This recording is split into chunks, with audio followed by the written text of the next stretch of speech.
dans les épisodes précédents.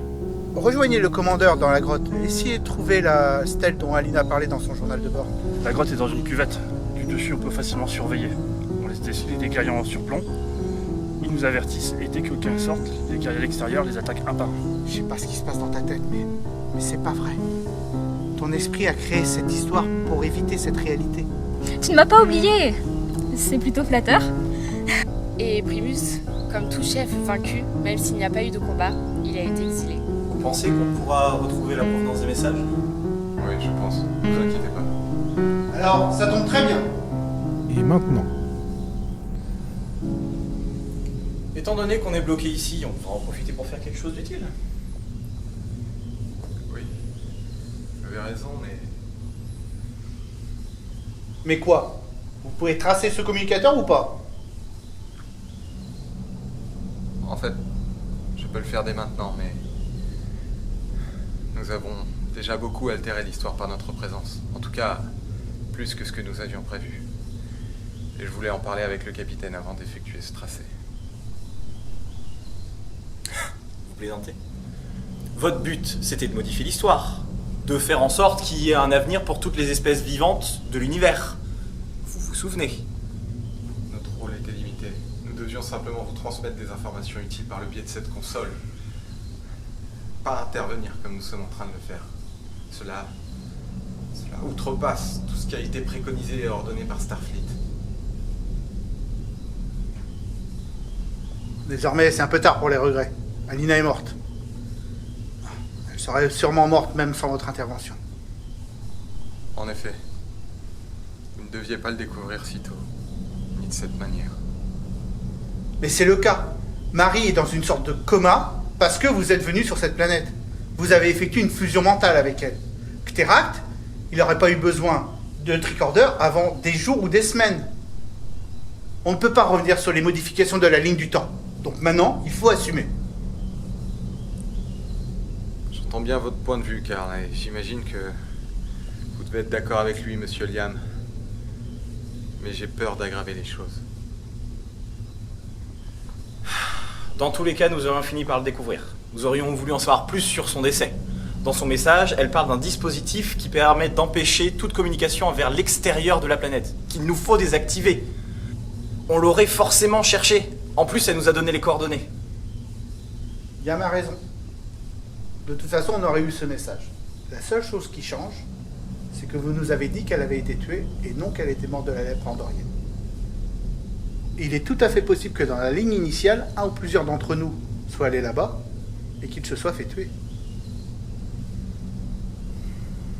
Oui. Je vois ce que vous voulez dire. Si vous décidez d'y aller sans savoir ce qui vous y attend, vous pourriez mourir.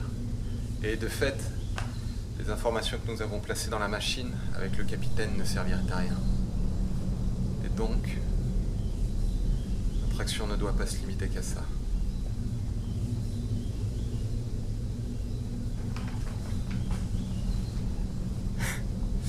Il comprend vite, mais il faut lui expliquer longtemps.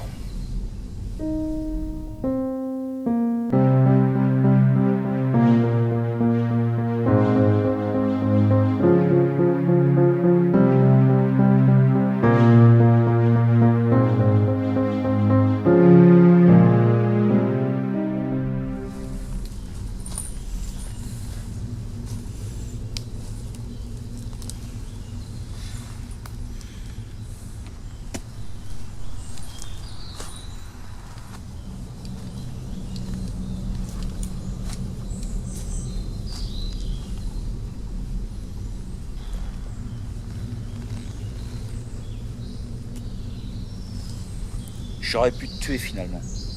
Tu es plus une gêne qu'autre chose. Combien d'Éminiens as-tu tué? A priori, pas assez pour vous motiver à nous laisser cette planète. Mais tu sais, je suis quelqu'un de conciliant. Contrairement à ce que tu peux penser.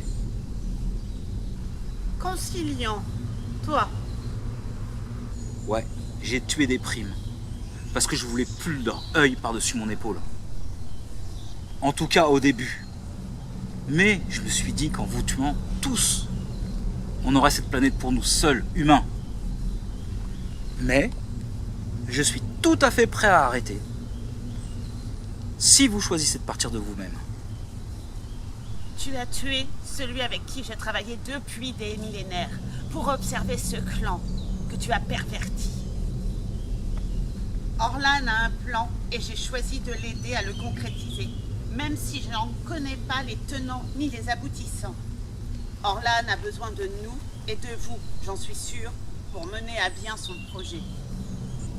En te comportant ainsi, je suis sûre qu'Orlan devrait intervenir pour que tu ne nuises pas au plan. Orlan a fait de moi et de mon frère de vrais rats de laboratoire. Et franchement, je me fous de nuire à leur projet. Tout ce que je veux, c'est cette planète. Et je l'aurai.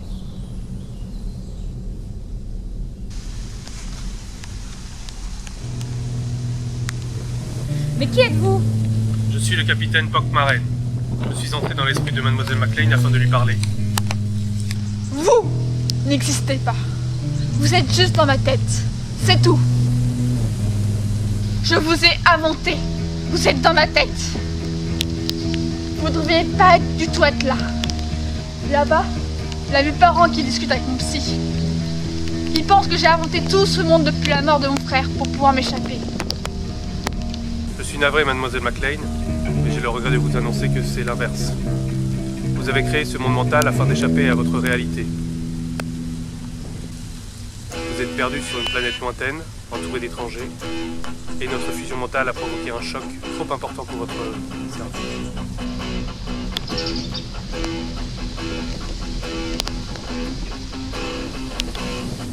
Pour qui vous vous prenez?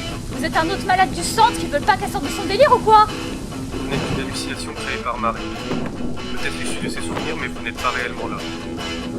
Nos esprits sont fusionnés et je peux aisément vous faire disparaître. Ah ouais? J'aimerais bien voir ça.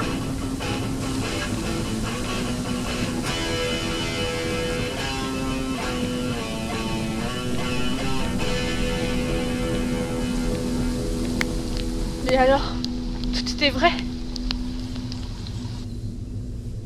Désolé mesdames, j'en ai fini avec le clan.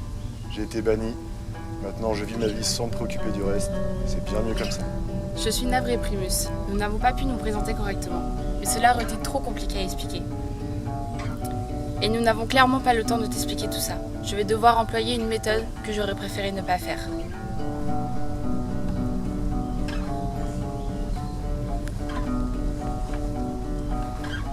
Je suis sincèrement désolée.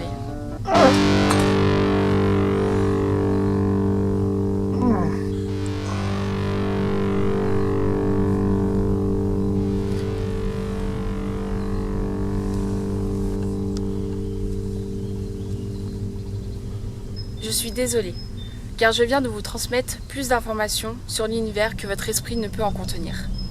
Tu sais désormais qui nous sommes et pourquoi nous aurons besoin de toi dans cette mission. Puis-je compter sur toi?